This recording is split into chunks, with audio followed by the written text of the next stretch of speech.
E se a gente recebesse uma avaliação de desempenho, mas não do chefe, e sim de uma perspectiva divina? Pois é exatamente isso que a gente vai explorar agora, uma análise espiritual de 2000 anos, com lições que continuam super atuais. Olha só o nosso roteiro. A gente começa entendendo o quadro geral por trás dessas 7 cartas. Depois, mergulha em 3 diagnósticos bem diferentes. Uma igreja que parecia viva, mas não estava, outra fraquinha, mas elogiada, e uma terceira que se achava rica, mas estava em apuros. E, para fechar, a gente vai ver o chamado que une todas elas. Bom, para começar, vamos voltar no tempo. Pensa na ilha de Patmos. Foi de lá que o apóstolo João escreveu e mandou essas cartas para 7 comunidades cristãs que existiam de verdade, lá onde hoje é a Turquia. Cada uma com suas lutas, cada uma com seus desafios. E esse número 7 não é por acaso, viu? Ele tem um significado bem especial. Na simbologia da Bíblia, o 7 representa algo completo, total. Ou seja, a ideia aqui é que, embora as cartas fossem para lugares específicos, a mensagem delas é completa e vale para todo mundo, em qualquer tempo e lugar, inclusive para nós hoje. Então, dá para pensar em cada carta como se fosse um check-up espiritual, um diagnóstico divino. E agora a gente vai abrir o primeiro desses relatórios, o da igreja em Sardes. Ah, Sardes! Essa era a igreja que por fora parecia perfeita. Tinha uma fama de ser cheia de vida, de atividade, só que por trás da fachada, o diagnóstico divino mostrou uma coisa bem chocante. E olha que contraste absurdo. A reputação deles era de que estavam vivos, mas a realidade na visão divina era dura e direta. Vocês estão mortos. A imagem pública não tinha nada a ver com a saúde espiritual de verdade. Essa imagem é pesada, né? Uma das fontes que usamos chega a descrever igrejas nesse estado como cemitérios de mortos-vivos. Pensa nisso. Gente de corpo presente, mas com o espírito totalmente apagado. Tá, mas quais eram os sintomas dessa morte espiritual? Bom, uma frieza geral, sabe? Onde as reuniões de oração eram as mais vazias, uma dificuldade de sentir, de ouvir a palavra, e as coisas que eles faziam, as obras, pareciam boas por fora, mas por dentro estavam incompletas. Faltava alma, faltava vida. Mas olha que interessante, mesmo com um diagnóstico terrível desses, ainda tinha solução. A receita médica era clara. Acorda, fortalece o pouco que ainda resta aí, o que está quase morrendo. Lembra do começo de tudo e se arrepende. Ou seja, a esperança não estava perdida. Agora, a gente sai desse cenário e vai para um caso que é o completo oposto. Vamos falar de Filadélfia.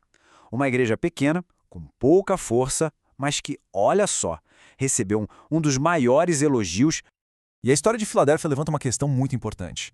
Para servir a Deus, é preciso ter muita força, muitos recursos, muita influência. A resposta que essa carta dá pode surpreender. A resposta é não. A mensagem para eles foi basicamente: eu sei que vocês têm pouca força, mas mesmo assim, vocês guardaram a minha palavra, foram leais. O que importou ali não foi o tamanho ou a capacidade deles, mas a fidelidade no meio da fraqueza. Essa era a verdadeira força. E por causa dessa lealdade, eles receberam uma promessa incrível. Uma porta aberta que ninguém, absolutamente ninguém, poderia fechar. Isso mostra que as grandes oportunidades não vêm da força humana, mas de algo muito maior. E tem mais. Filadélfia era uma cidade que vivia com medo de terremotos. Então imagina o poder da promessa de se tornar uma coluna no templo de Deus. Significava segurança, estabilidade eterna. Onde a terra tremia, a fé os faria firmes para sempre. Certo, vamos agora para o nosso último caso e talvez o mais famoso de todos, Laodiceia. O diagnóstico deles é um que acende um alerta para muita gente até hoje. É a igreja que se achava autossuficiente. Para entender o problema deles, a gente precisa falar da água da cidade. Ela chegava por aquedutos e vinha morna. Sabe, nem quente para curar, nem fria para refrescar. Era inútil. E essa era a metáfora perfeita para a espiritualidade deles. Uma coisa morna, sem propósito. E aqui está a grande ironia. Eles se achavam o máximo, pensavam, somos ricos, não precisamos de nada. Mas o diagnóstico divino foi um soco no estômago. Vocês são os coitados, miseráveis, pobres, cegos e nus. A riqueza material deles só serviu para criar uma perigosa cegueira espiritual. A receita para eles foi genial, porque usou a própria linguagem da cidade. O conselho foi: venham comprar de mim o que realmente importa. ouro de verdade, que é a riqueza espiritual, roupas brancas para cobrir a vergonha e um colírio especial para que pudessem finalmente enxergar a própria situação. E o mais incrível, mesmo para a igreja que estava na pior condição de todas, a mensagem não termina com condenação. Pelo contrário, termina com uma das imagens mais comoventes que existem. Olha, eu estou na porta e estou batendo. É um convite para abrir a porta e restaurar a comunhão. Então, depois de ver esses 3 casos tão distintos, o morto, o fiel e o morno, qual é a mensagem que amarra tudo isso? É que não importa o diagnóstico. Para cada um deles, existia uma promessa fantástica para quem vencesse, para quem superasse o problema. Para o morto, a chance de ter o nome garantido no livro da vida. Para o fraco, a de se tornar uma coluna forte. E até para o morno, a promessa era de se sentar num trono. A chance de virar o jogo estava ali, para todos. E tem um detalhe que se repete em todas as cartas, no finalzinho. A frase, quem tem ouvidos, ouça.